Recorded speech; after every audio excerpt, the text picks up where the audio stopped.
저는 오늘 룻기서 1장 15절에서 22절의 말씀을 가지고 여러분과 같이 은혜를 나누고자 합니다. 제가 15절부터 22절의 말씀을 읽어드리겠습니다.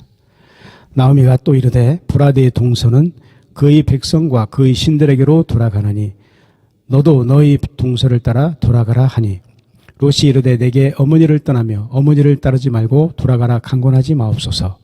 어머니께서 가시는 곳에 나도 가고 어머니께서 머무시는 곳에서 나도 머물겠나이다. 어머니의 백성이 나의 백성이 되고 어머니의 하나님이 나의 하나님이 되시리니 어머니께서 죽으시는 곳에서 나도 죽어 거기 묻힐 것이라. 만일 내가 죽는 일 외에 어머니를 떠나면 여호와께서 내게 벌을 내리시고 더 내리시기를 원하나이다 하는지라. 나오미가 룻이 자기와 함께 가기로 굳게 결심함을 보고 그에게 말하기를 그치니라. 이에 그 두 사람이 베들레헴까지 갔더라. 베들레헴에 이를 때에 온 성읍이 그들로 말미암아 떠들며 이르기를 이가 나오미냐 하는지라. 나오미가 그들에게 이르되 나를 나오미라 부르지 말고 나를 마라라 부르라. 이는 전능자가 나를 심히 괴롭게 하셨음이니라. 내가 풍족하게 나갔더니 여호와께서 내게 비어 돌아오게 하셨느니라. 여호와께서 나를 징벌하셨고 전능자가 나를 괴롭게 하셨거늘 너희가 어찌 나를 나오미라 부르느냐 하니라. 나오미가 모압 지방에서 그의 며느리 모압 여인 룻과 함께 돌아왔는데 그들이 볼이 추수 시작할 때에 베들레헴에 이르렀더라. 아멘. 저는 오늘 은혜를 따라간 사람, 이와 같은 제목으로 여러분들과 같이 은혜를 나누고자 합니다. 은혜의 첫 줄기를 따라간 사람들은 삶의 모든 부분에서 영적인 모습과 태도들이 달라집니다. 우리는 오늘 그 당시의 그 다윗의 증조 할머니를 만나게 됩니다. 과연 다윗이라는 사람은 어떠한 은혜의 물줄기를 따라서 이 땅에 왔을까요? 우리가 만나게 되는 사람은 다윗의 아버지의 2세의 할머니 룻이라고 하는 여인입니다. 이 룻이라고 하는 여인에 대해서 이야기를 하려면 배경, 설명이 필요하지요.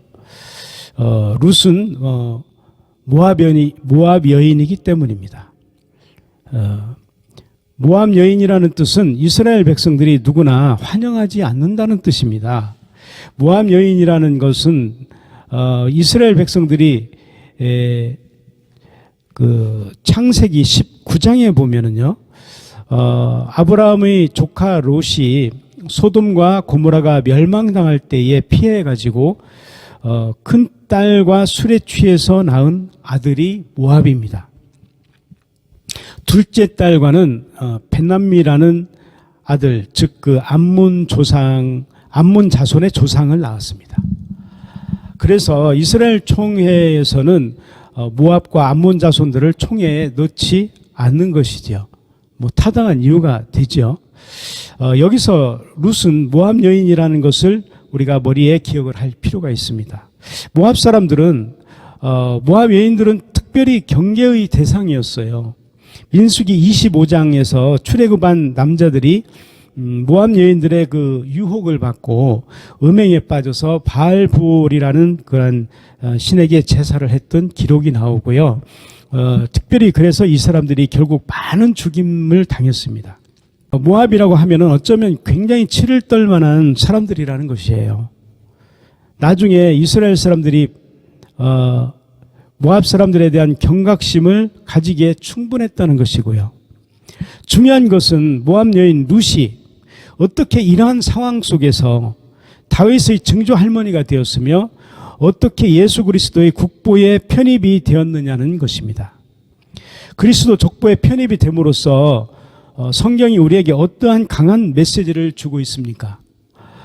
비록 모압 여인이라 할지라도, 비록 이방 여인이라 할지라도, 비록 우리 눈에 자격이 없는 사람이라고 보일지라도 우리의 눈에 도저히 축에 끼지 못할 그러한 사람이라 할지라도 그분을 반드시 하나님이 구원하실 수 있다는 사실입니다. 오늘 이 룻기는 사사기와 사무엘상 그 중간에 들어가 있습니다. 사사시대의 이야기입니다. 굳이 따로 떼어서 뭐 쓸 이유가 없어요. 어떻게 보면. 근데 왜 썼는지, 왜 이 룻기서를 따로 떼어서 썼는지 궁금하게 생각해 보신 적 혹시 있으십니까? 뭐 궁금하게 생각하지 않을 수 있어요. 예. 그러나 이 사사시대, 이 암흑기 시대를 따라가 보면은 룻기에 와서 그야말로 그 한 줄기 빛이 임하듯이 그리고 혼탁한 시대를 흘러가는 이 조류 가운데에서 맑은 생수를 맛보는 그런 느낌을 받는다는 것입니다.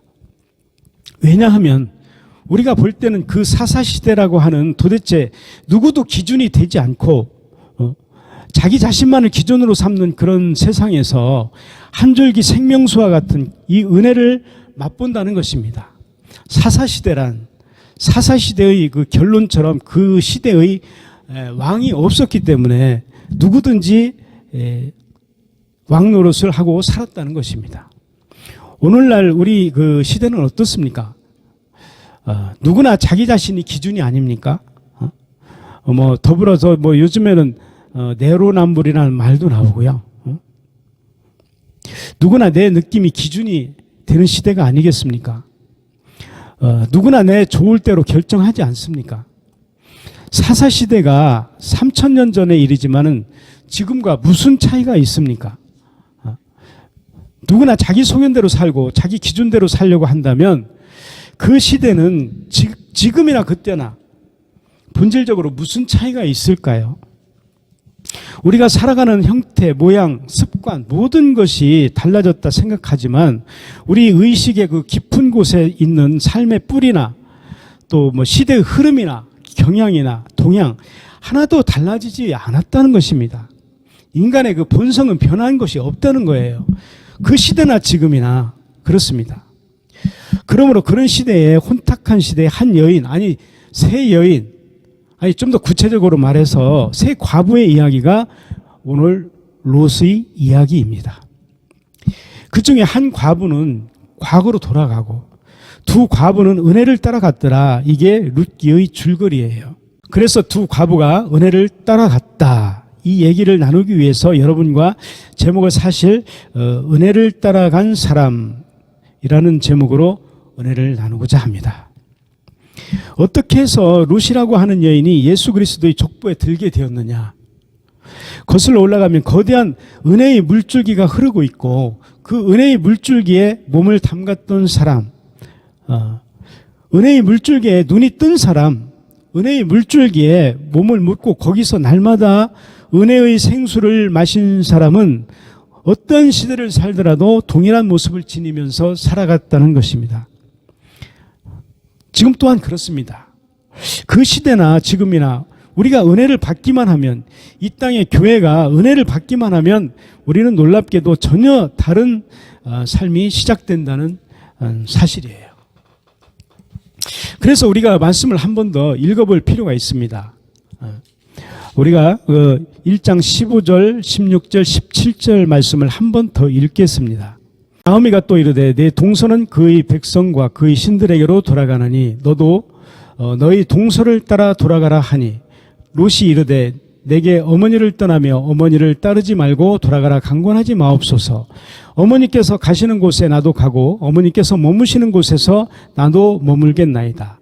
어머니의 백성이 나의 백성이 되고 어머니 하나님이 나의 하나님이 되시리니 어머니께서 죽으시는 곳에서 나도 죽어 거기 묻힐 것이라. 만일 내가 죽는 일 외에 어머니를 떠나면 여호와께서 내게 벌을 내리시고 더 내리시기를 원하나이다 하는지라. 나오미가 룻이 자기와 함께 가기로 굳게 결심함을 보고 그에게 말하기를 그치니라.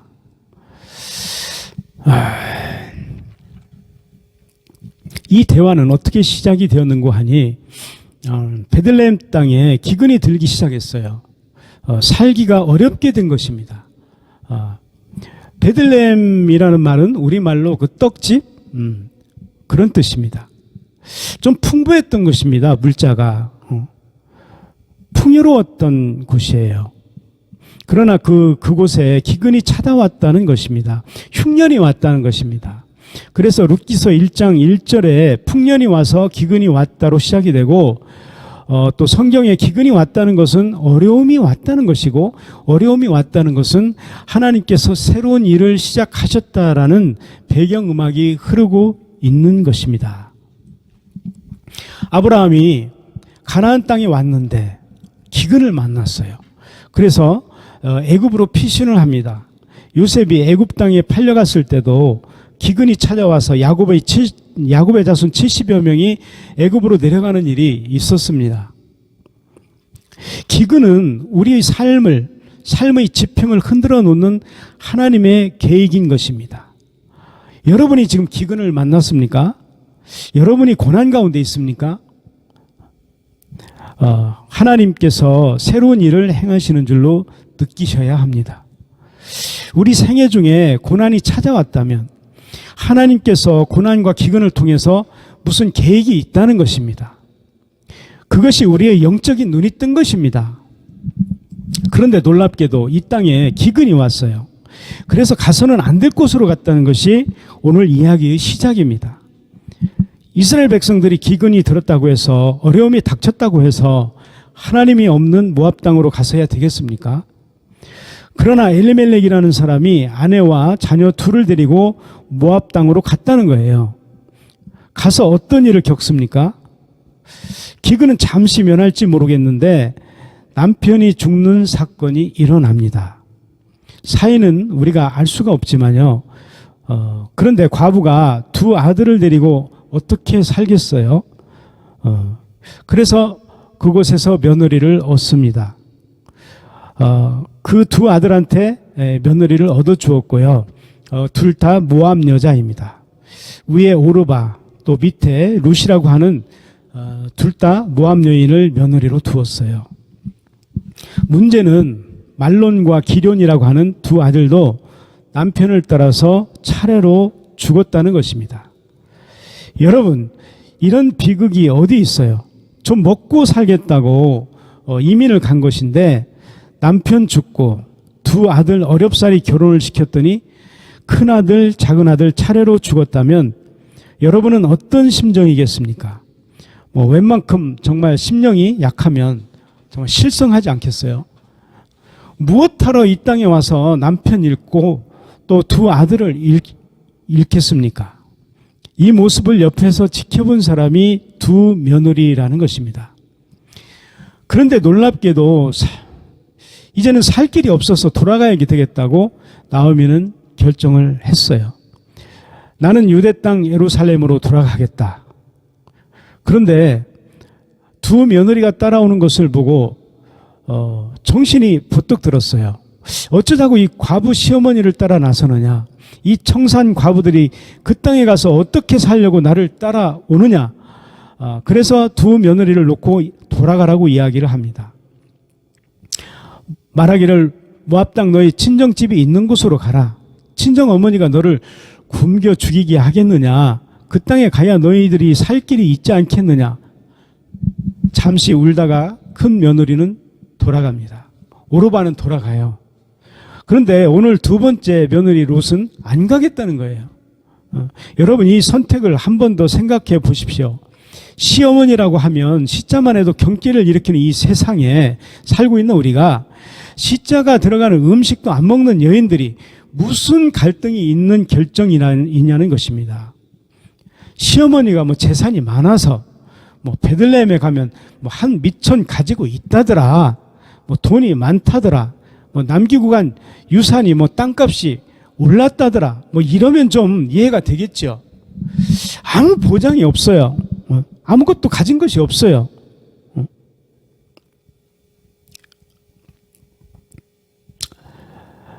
그런데 어떻게 이 시어머니를 따라갈 결심을 하느냐는 것이에요. 그리고 한 동서는 돌아갔어요. 자기들의 백성, 자기들의 신, 금오수 신이 있는 곳으로 돌아갔어요. 그곳은 차라리 안전한 곳 아닙니까? 가족이 있고 일가 친척이 있고 먹고 살 수가 있는 그나마 바탕이 있는 곳이에요. 그러나 지금 시어머니가 가는 그곳은 빈손으로 돌아가는 길입니다. 누가 맞아줄지도 몰라요.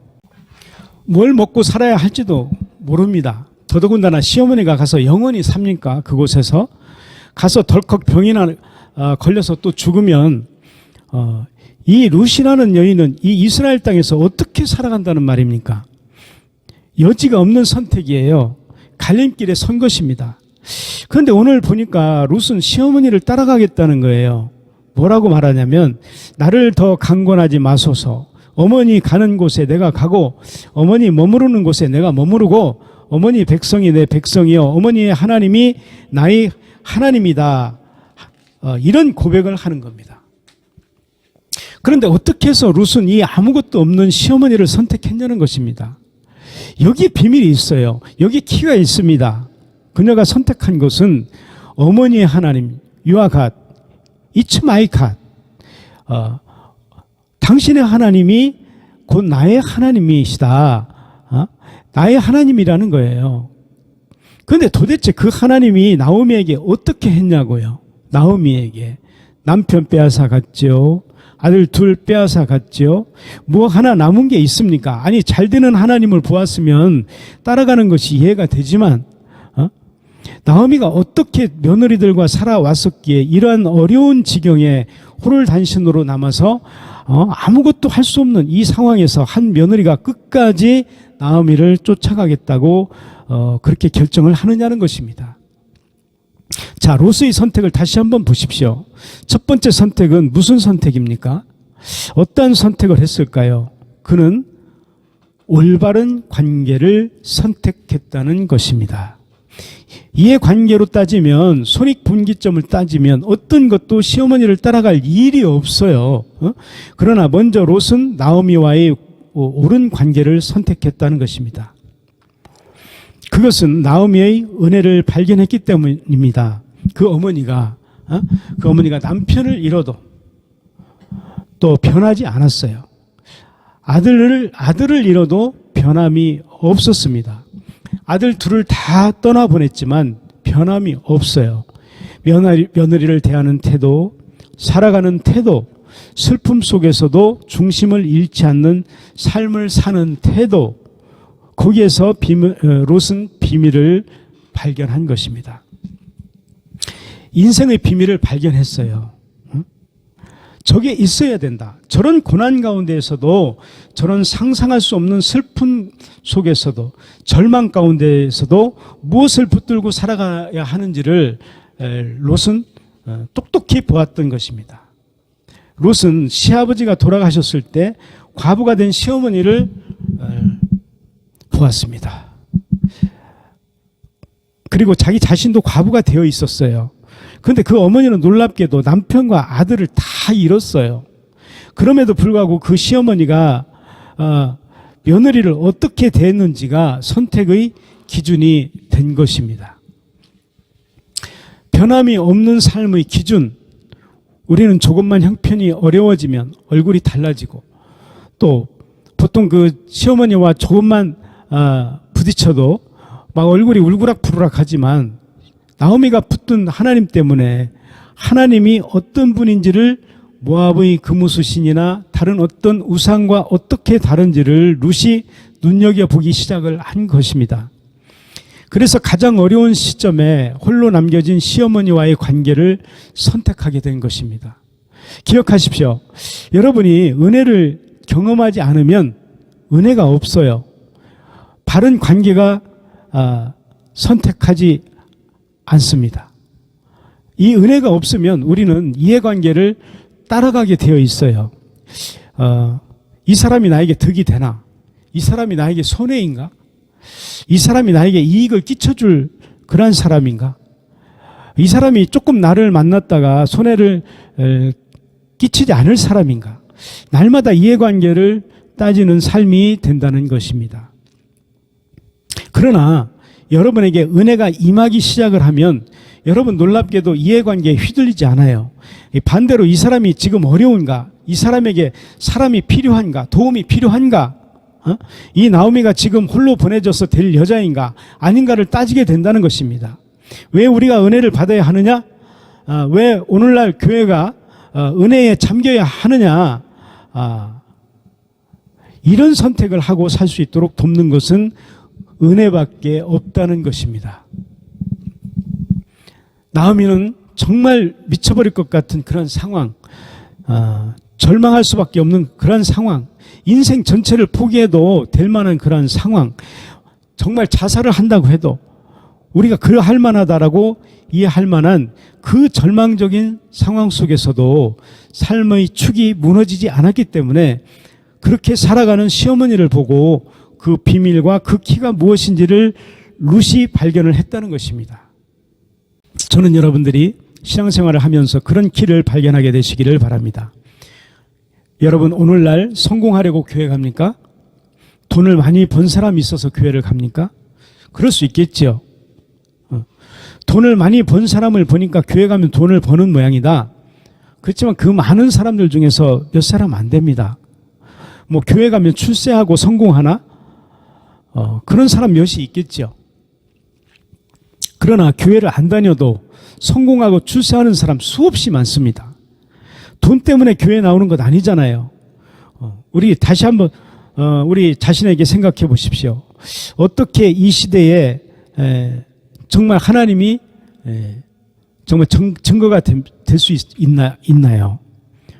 정말 어떻게 이 시대에 우리에게 하나님이 증거가 될 수가 있습니까?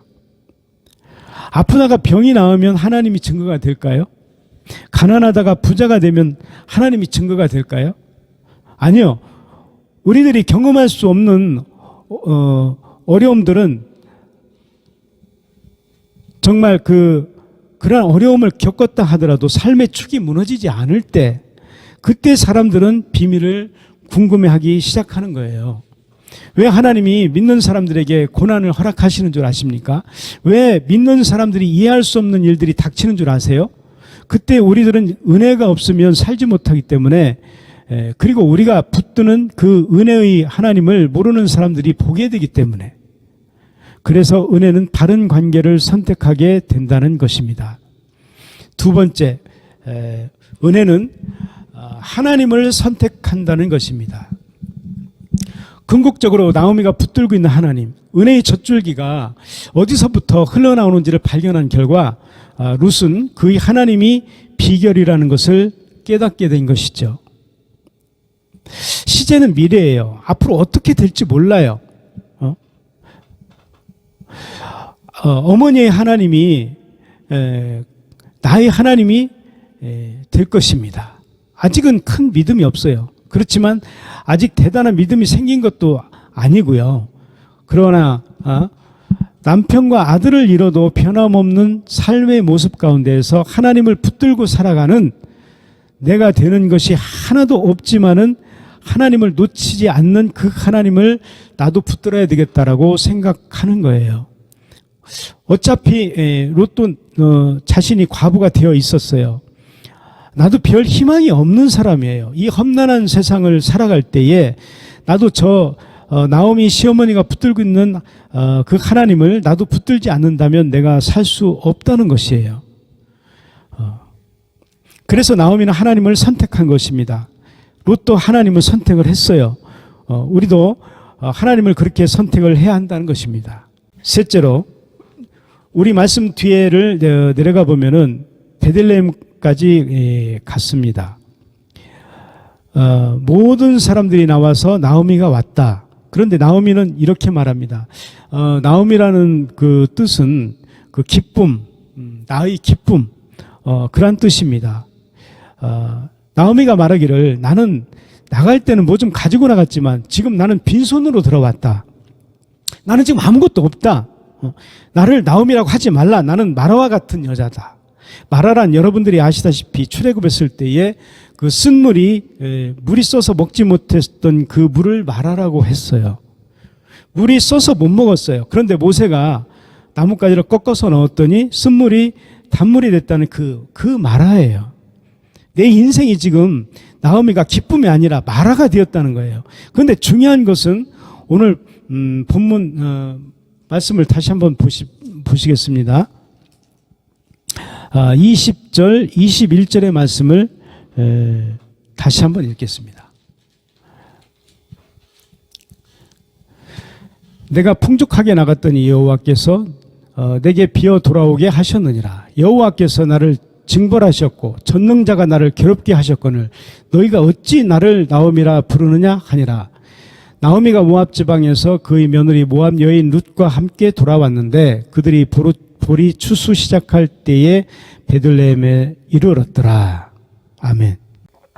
이 말의 어원을 따라가 보면 푸념하는 것 같지만 오늘 계속해서 반복되는 말은 여호와 전능자라는 말이 2번 나옵니다.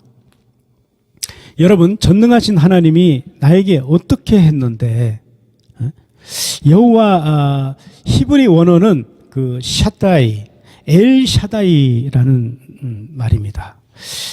전능자 샤다이라는 표현은 가슴에서부터 나오는 표현이에요. 전능하신 하나님, 풍성하신 하나님, 그런 뜻입니다. 어머니 가슴과 같은 그런 느낌으로 쓰여진 표현입니다. 풍성하다는 느낌이에요. 아낌없이 준다는 그런 뜻이에요. 내 모든 필요에 응답한다는 뜻이에요. 지금 아무것도 가진 것이 없고 아무것도 된 것이 없는 나오미가 이 고난 가운데에서 귀향을 해서 돌아와서 동족을 향해서 자기 하나님을 어떻게 고백하느냐는 거예요. 엘샤다이 하나님이시다. 나의 필요를 채워주시는 하나님. 비록 내가 지금 빈손으로 왔지만 나의 필요를 공급해 주시는 하나님, 나를 풍성하게 해주시는 하나님. 여러분, 이게 신앙입니다. 이게 신앙이에요. 여러분들이 지금 잘 먹고 잘 살아서가 신앙이 아니에요. 어렵고 힘들지만 아무것도 된 것이 없는 것 같지만, 그러나 하나님, 그 하나님은 내가 적어도 지금 내가 이 자리에까지 오게 하셨고, 또 내가 굶어 죽지 않았고, 내가 헐벗지 않았고, 내가 맨발로 다니지 아니하였고, 내가 이렇게 살고 있는 것, 그 자체가 전능하신 하나님의 은혜인 것입니다. 여기까지 인도하신 하나님은 나의 필요를 채워주시는 하나님이십니다. 나의 모든 필요에 응답하시는 하나님이십니다. 비록 내 욕심, 나의 탐욕, 내 열망, 그런 것들을 채워주지는 않으셨지만 내가 살아가는 데 있어서 나의 모든 필요를 공급해 주시고 응답해 주시는 하나님, 당신은 엘샤다이 하나님이신 것입니다. 전능하신 하나님, 이 고백이 담겨 있다는 것이에요. 저는 오늘 우리 크리스찬들이 이러한 그 신앙을 가지게 되시기를, 또한 이런 하나님을 고백하는 그러한 신앙이 되시기를 예수님의 이름으로 축원합니다. 여러분들 인생에 하나님께서는 이러한 필요를 다 채워주셨습니다. 저는 이 은혜를 받으면 사람들이 반드시 바뀐다고 믿습니다. 은혜를 받는 삶은 놀라운 변화를 가져옵니다. 나오미가 이 룻이 베들레헴 땅에 와서 아무도 도와줄 사람이 없는데 그때에 구원자를 만나게 됩니다. 마침 때가 보리 추수기예요.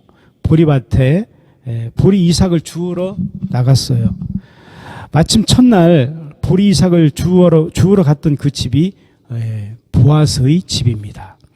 근데 보아스는 따져보니 나오미의 그 먼 친척이에요. 아니, 그 가까운 친척입니다.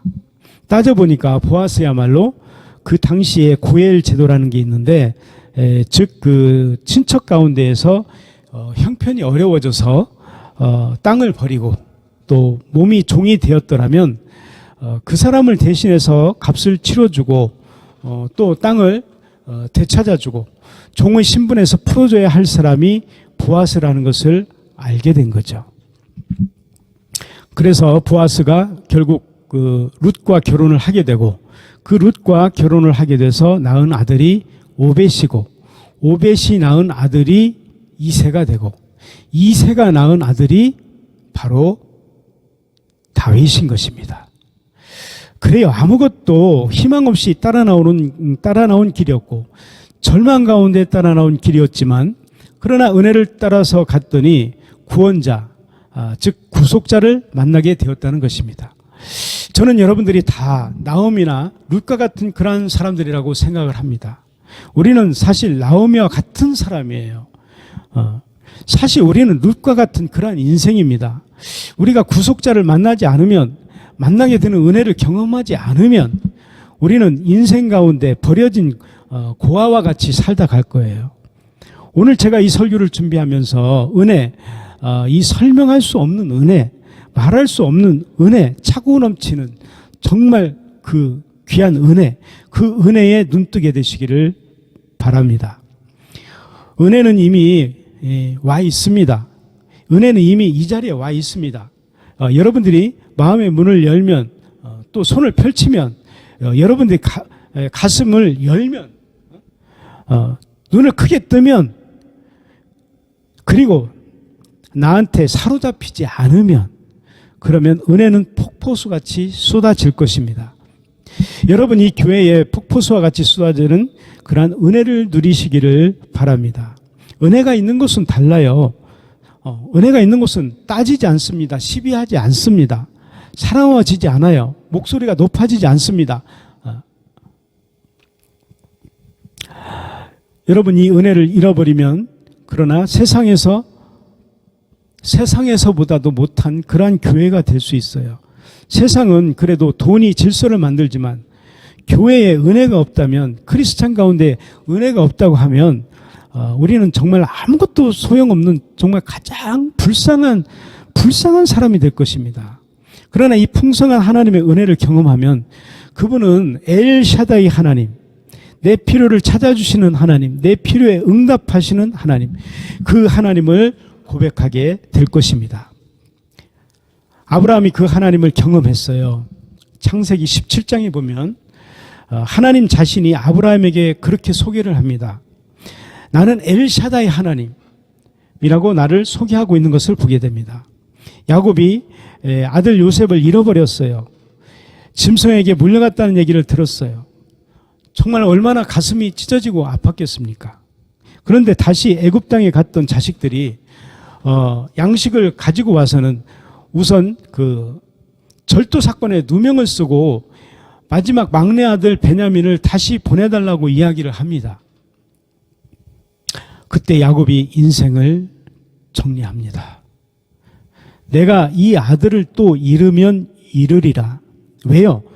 하나님은 나의 전능자이시기 때문에 야곱이 인생의 말년에 모든 것을 다 잃게 되었을 때 그는 그럼에도 풍성하게 나를 채워주시는 하나님을 고백합니다. 여러분, 저는 오늘 모든 신앙인들이 날마다의 삶 가운데 그렇게 하나님께 고백하게 되시기를 축원합니다. 하나님, 비록 지금 내가 어렵지만 힘들지만 아무것도 없는 것 같고 정말 이 코로나 이 시대에 정말 저희들이 갈 바를 알지 못하고 헤매고 있는 그러한 상황 속에서 저희들이 힘들게 살아가고 있지만, 그러나 하나님은 선하십니다. 하나님은 전능자이십니다. 하나님은 충분히 우리를 이 힘들고 어려운 상황 속에서 우리를 구원해 주실 유일하신 하나님이십니다. 풍성하신 하나님이십니다. 그렇게 날마다 고백해 드리시는 저와 여러분 되시기를 예수님의 이름으로 축원합니다. 기도하시겠습니다.